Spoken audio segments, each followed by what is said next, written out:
Hi, good afternoon, everybody, and welcome back to my YouTube channel. Welcome back to what will become a more regular Chronicles of the Storyteller.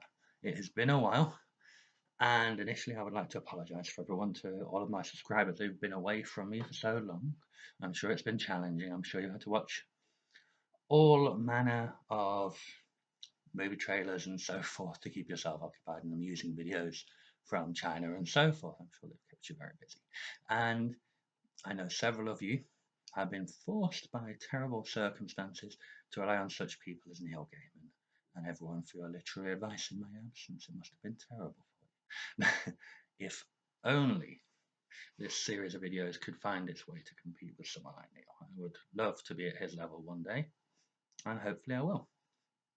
And moving in there with an interesting segue just to link straight in, as many of you may well know from my social media channels, they will be included at the bottom of this video as usual. I have recently released what I choose to call the Chronicles of Enoch Collected Preludes. Several of you who are more aware may well remember that several months ago I published these short stories as they began on my Chronicles of Enoch group on Facebook and received some rather good feedback from it. But since then, I have decided to pull them together, edit them quite seriously and viciously and without mercy, as is needed to do sometimes, and put them together in one single volume. And oddly enough, the 10 stories managed to fit quite nicely together into 10 chapters with very little actual change made. So it just goes to show you sometimes, doesn't it? These things you do as a little bit of entertainment, as a little side project, can sometimes turn into something much, much larger and better. As many of you may know, or some of you with whom I communicate regularly may know, the Preludes of Enoch began as an experiment in characterization. It was initially planned that I would write one prelude for each major character or each group of major characters.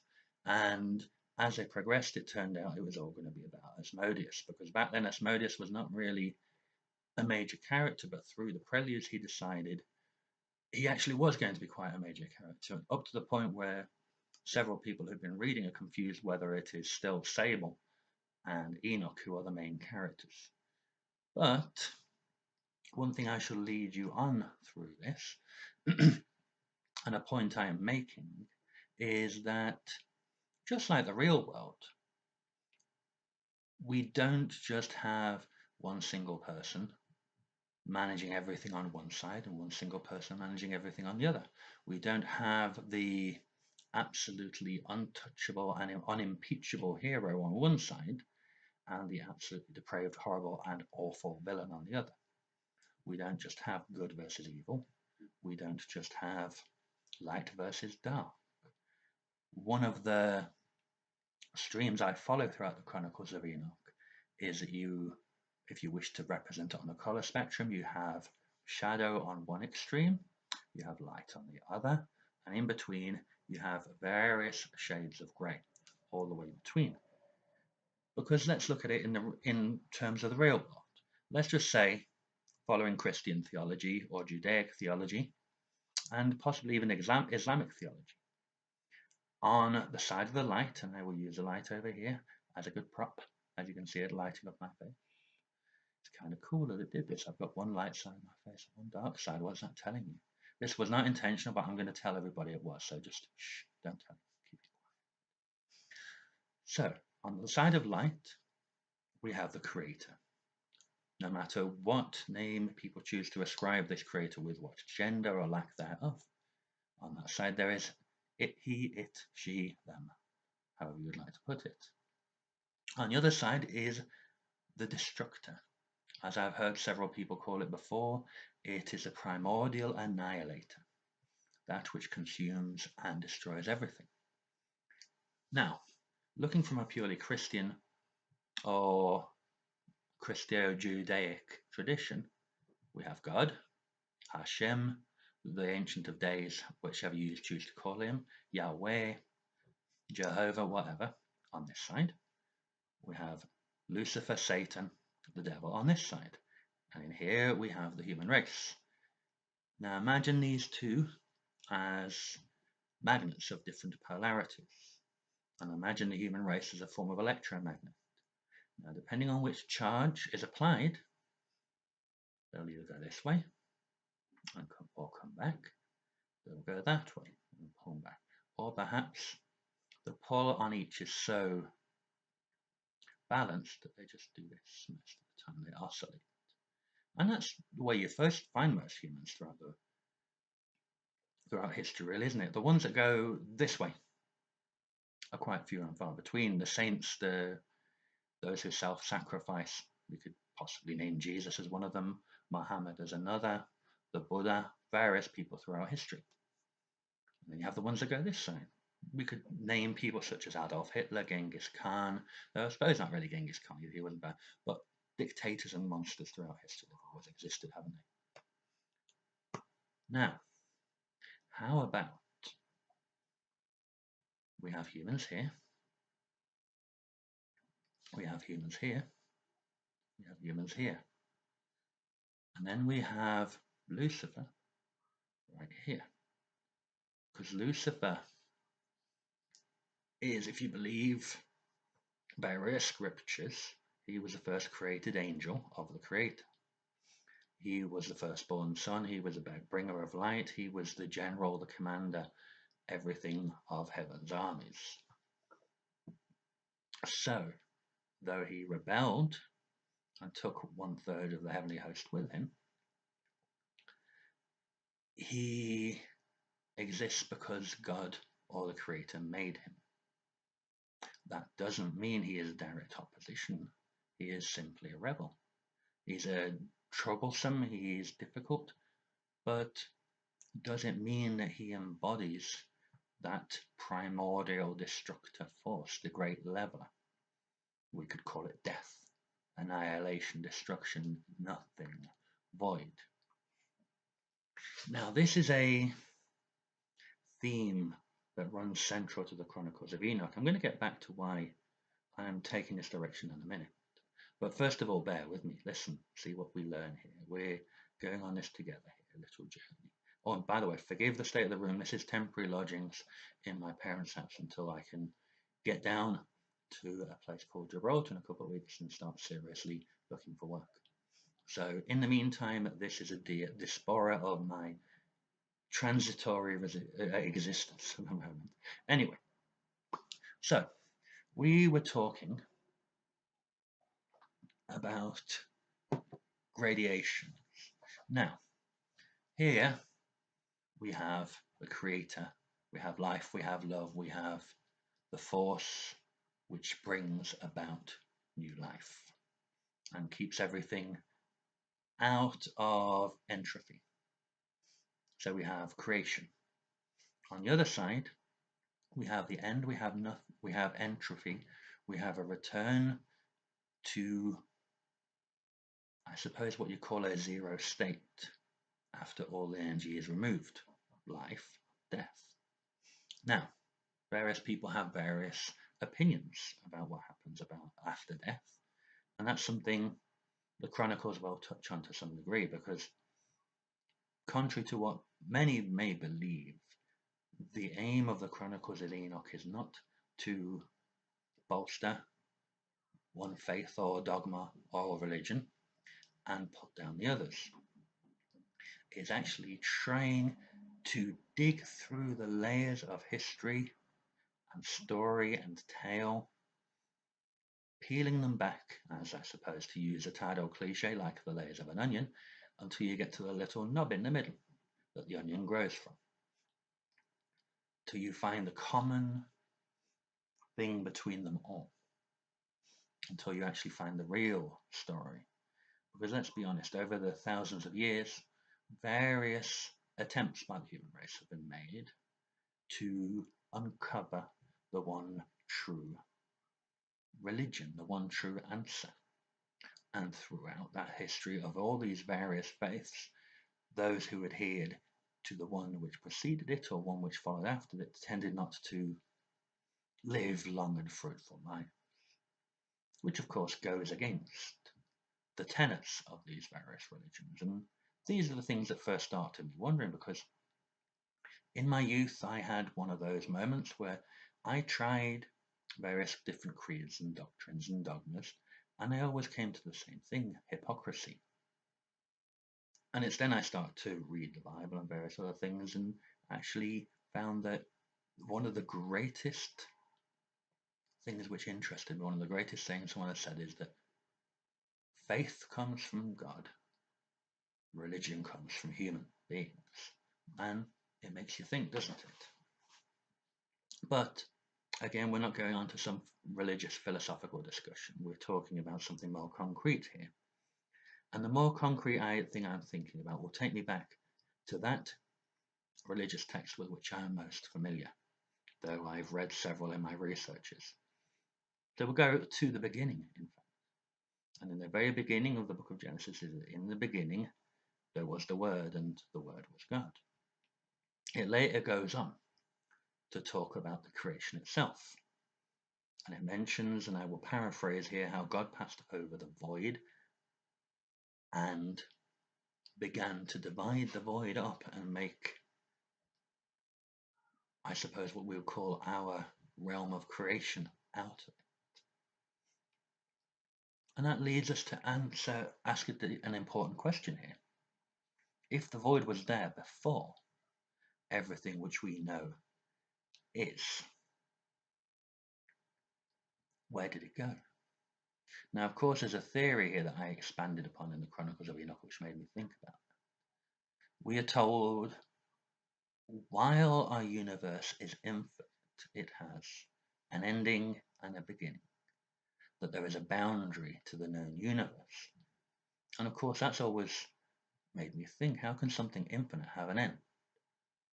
Now, many models describe it as saying it's a vast sphere or ovoid thing which curls back upon itself.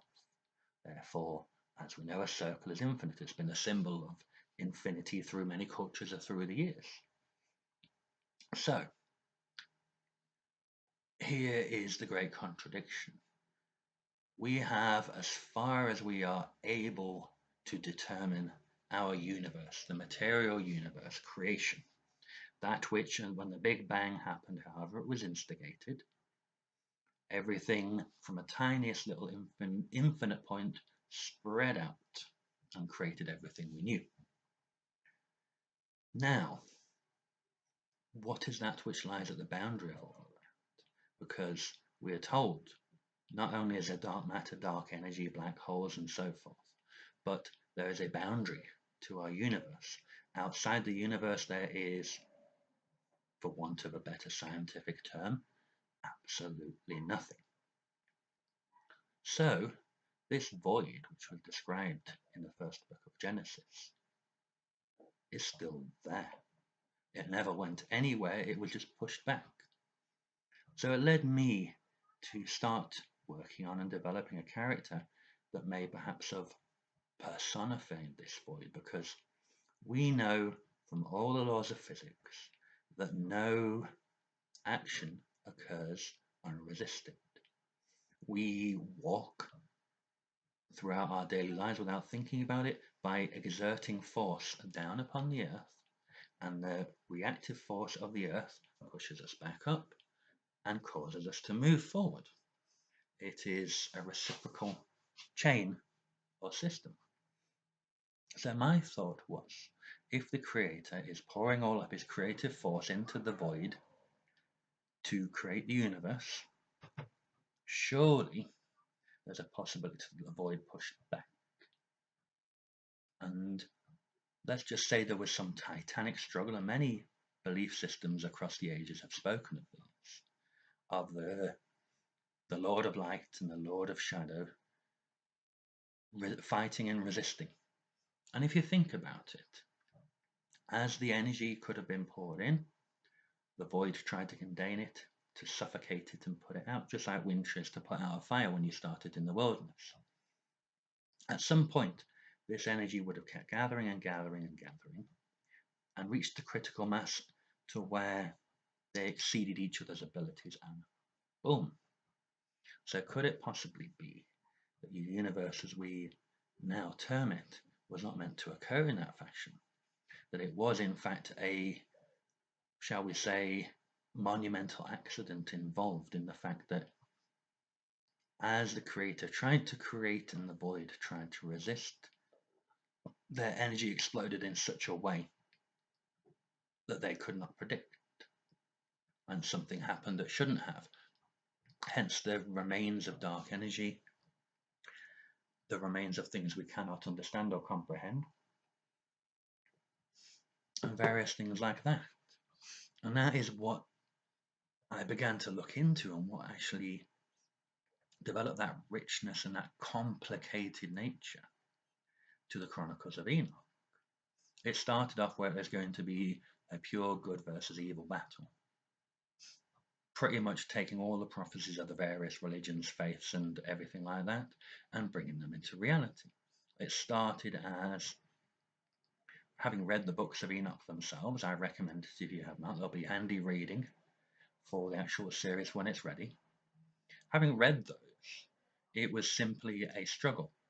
The fallen angels, after they were expelled from heaven, came down upon earth and built a kingdom, and they grew attracted to human females and began breeding children with them. Some of these children were monsters, some of these children were giants. And the books go on to tell that the flood, as mentioned in the Bible, was sent in order to remove what was considered the corruption of angels upon the human genome and the human race, and eliminate them entirely. That the purity of the human race was threatened by the potency of angelic DNA. Though it wasn't strictly listed in those terms, it's as close as you can get when you bring modern terms onto the ancient narrative. And that's something we'll come up to in probably a later date, because it's something that has intrigued me deeply. And we will talk about that, I believe, but not now, because we just don't have time to go all over it right now. So, as I was saying, the books of Enoch themselves mentioned that the Nephilim and everyone were created. The flood came, and as part of the punishment of the flood, the Nephilim were all but destroyed, and the fallen angels were denied the bodies they had created for themselves. They had spun mortal bodies, or perfect immortal bodies, around their angelic selves, and walked among humans as not simply humans, but as something greater than humans in human form, as kings and princes and lords that were worshipped by the human race, because they were the very symbol of perfection. They were angels made into human form. Now, obviously, the punishment was to remove these bodies from them and leave them as yammering spirits in the rest of creation. And the idea was that there would be what was called a thinking breath of wind. Now, we see later on, and I will refer to one of the major influences in this book. It was a movie called Fallen, starring Denzel Washington and a number of other excellent Hollywood actors. And it is one of Denzel's less known films.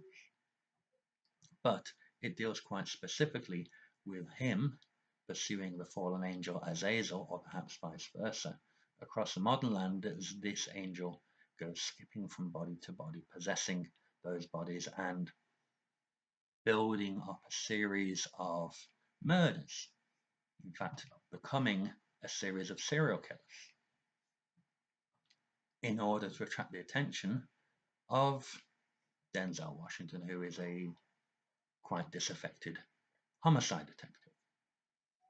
I would recommend watching it before you read the Chronicles of Enoch to give you a bit of insight, because that film is what led me to start researching into the Book of Enoch and everything like that, and all of the occult stuff surrounding the idea of fallen angels. But we shall come back to that. It started, as I said, the Chronicles of Enoch started as that, as putting into effect that there were some Nephilim who had survived. There was the prophet Enoch, who had been involved in the original story, sent back to write the sequel, as it were, to his books in the modern world and eliminate the Nephilim if at all possible. Because Lucifer was using the Nephilim for nefarious purposes of his own.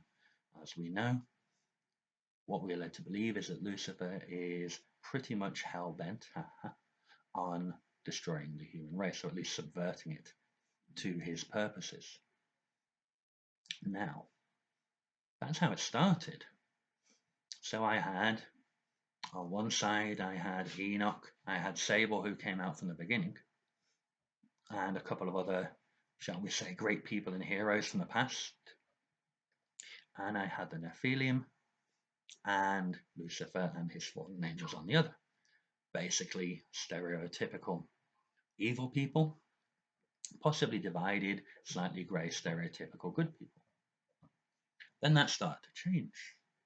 Sable became a Nephilim, and actually the potential son of Lucifer himself. Sable became a little bit bitter after the judgment at Atlantis, when most of his Nephilim brothers and sisters and all his aunts, uncles, and everybody were wiped out on what he considered a whim, that he was, contrary to all of his actions and his personality, considered an abomination who deserved nothing more than to be wiped out and punished and denied entry into heaven. So already it was starting to become complex, because Sable is a complex character. He is someone who should, under what we consider basic human nature, let's not forget, the Nephilim all sprang from human parents, that their mothers, in the beginning at least, were human. As we moved on later, and the Nephilim gene got out wild into the gene pool, their father or their mother could have been human, or both of their parents could have been human, just carried the genes.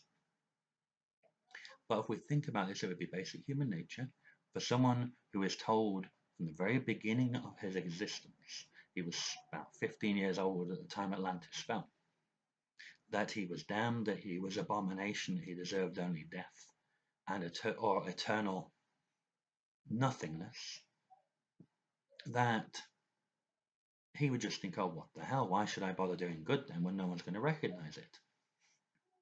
But I wanted to use Sable, and you'll see, as an example of that great saying that people say,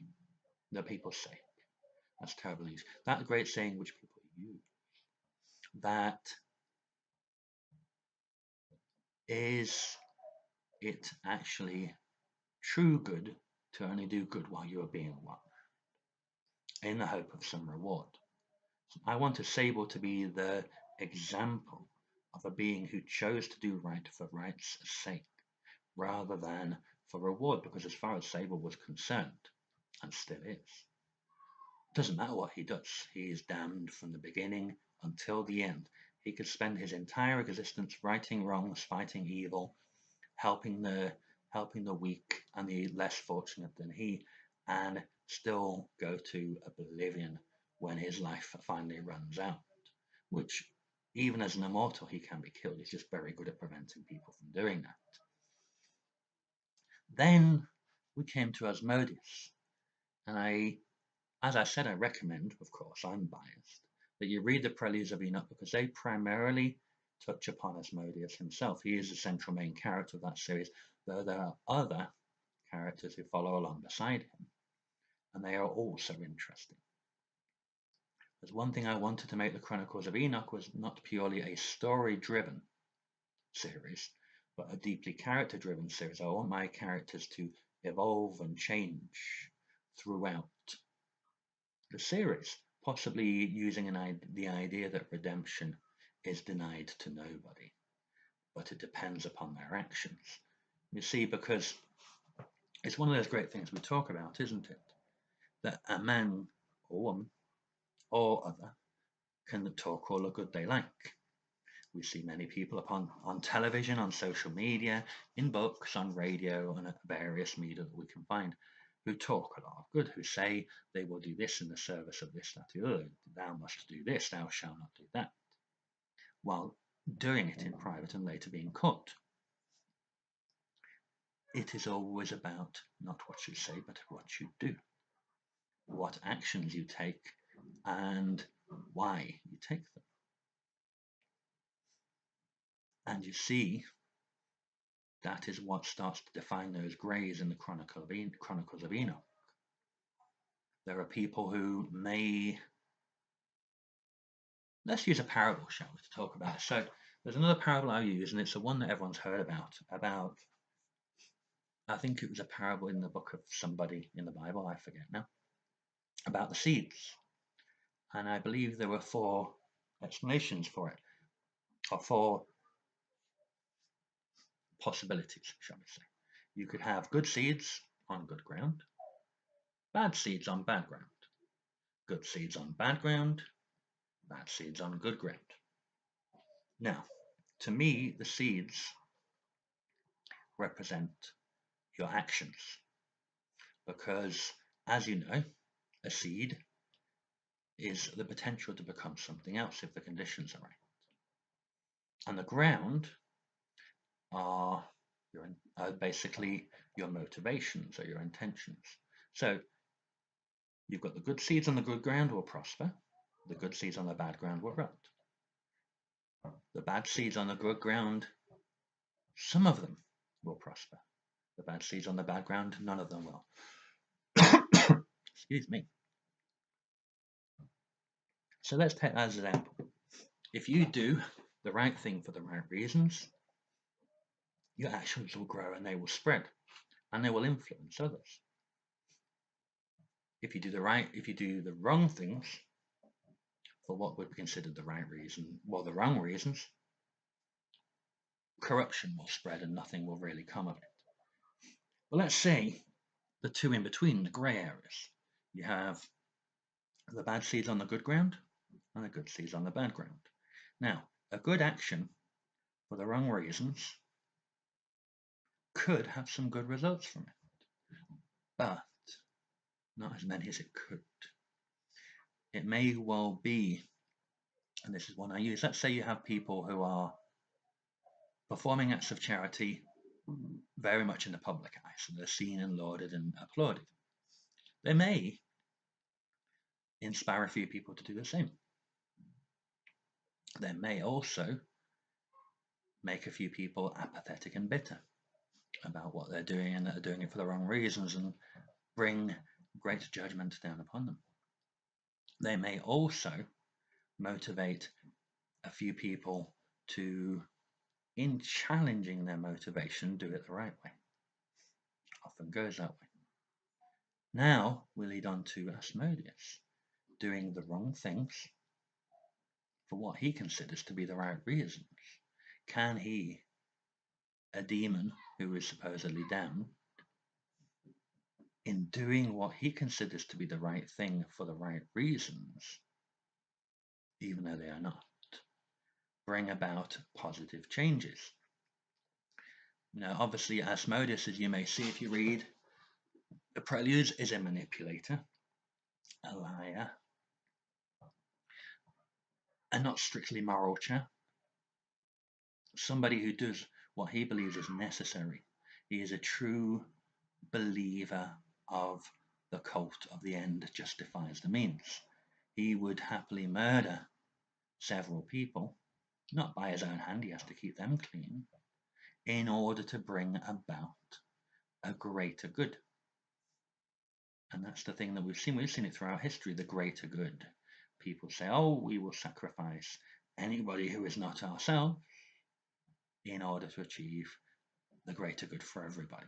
But I'm afraid most of you people out here, you're going to have to die and suffer. While we don't, we're going to sit here and frown and be affected by the terrible loss, while we live in a nice big house with all the things we like and are fawned and scraped upon by everybody, and lauded as a great and wonderful person. Of course, that doesn't work. And to be honest, if you look at it in one way, taking that to that extreme, that's Lucifer's manner, because Lucifer, as far as he is concerned, he is convinced he is doing what is right. And that can, of course, lead us in a circular fashion onto an earlier topic which we covered a good while ago, which we will come back to again in another refresher, But I'm trying to keep this short. We're at 30 minutes already and we're really stretching it here. Is there such a thing as true evil? Does someone wake up in the morning and decide, evil, that's what I'm going to do? I don't think so. I think they are motivated to do good, but then they allow themselves to be manipulated into not doing good for the right reasons, or not following the right stretch of reasoning for them to do what they need to do. And that is why I wanted to start dropping in these grey area characters to contrast the extremes on one side. Now, obviously, Enoch being sent directly from heaven is going to be the embodiment of good, Lucifer the embodiment of evil. The stranger, that chap with the leather coat and the hat and no face, we don't know what he is yet. Well, I do, obviously, but you guys don't, because I'm keeping him intentionally vague. But one thing you will learn from the Chronicles of Enoch, and one thing I will encourage you all to supply in your own stories, is not to keep things two-dimensional, black and white, grey and boring. Let's use an example in the Chronicles of Enoch as an idea. We have the Creator, we have Enoch, we have Sable and his band of merry heroes from history. We have the humans, Charles, Margalisa, Sander and the rabbi and everyone like that. Each of them have their own agenda, their own beliefs and their own motivations. We have Asmodeus, Julian and the Wolfpack, and between them they have different ideas. Larasta has her own motivation and her own end goal. McCulloch has his, the twins have theirs, Asmodeus has his, Julian has his. It all varies and gradiates. Then we have the fallen angels themselves, and they have all their different agendas that just happen to align with Lucifer's at this moment in time. We have creatures such as Krampus, who is mentioned but not really expanded on, not yet.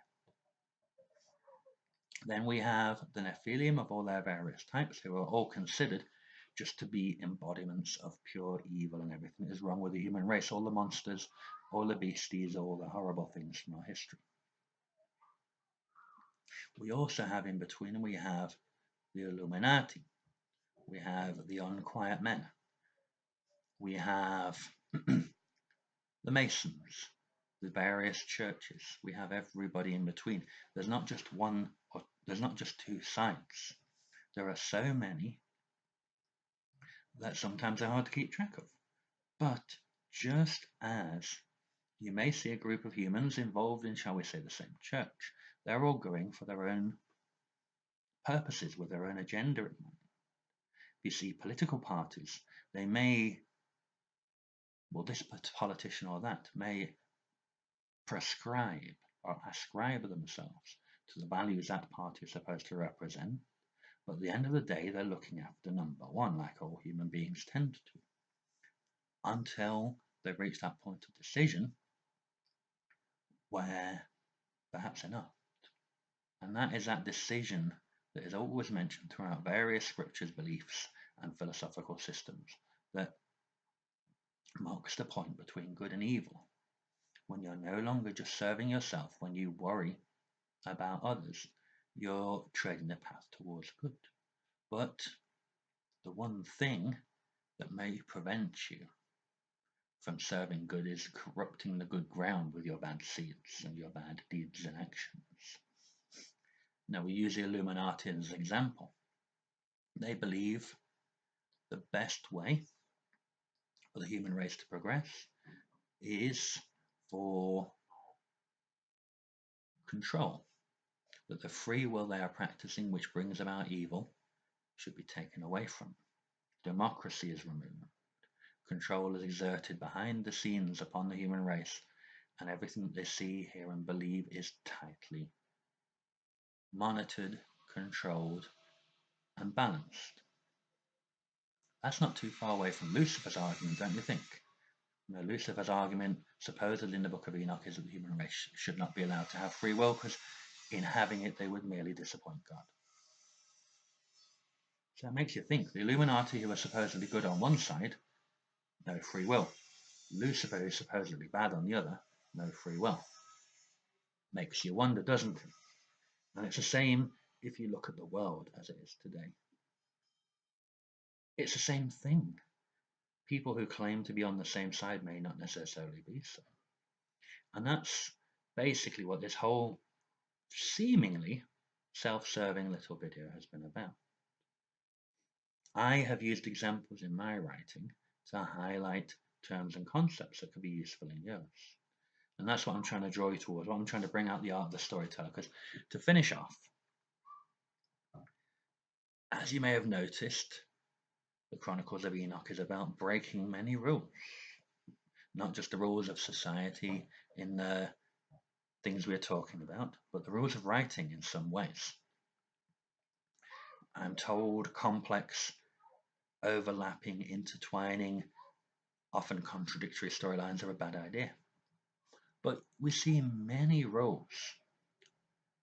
Now, those of us who are aspiring authors, writers, hopeful future bestseller and blockbuster producer type people, we are told there are rules we have to follow in order to be successful.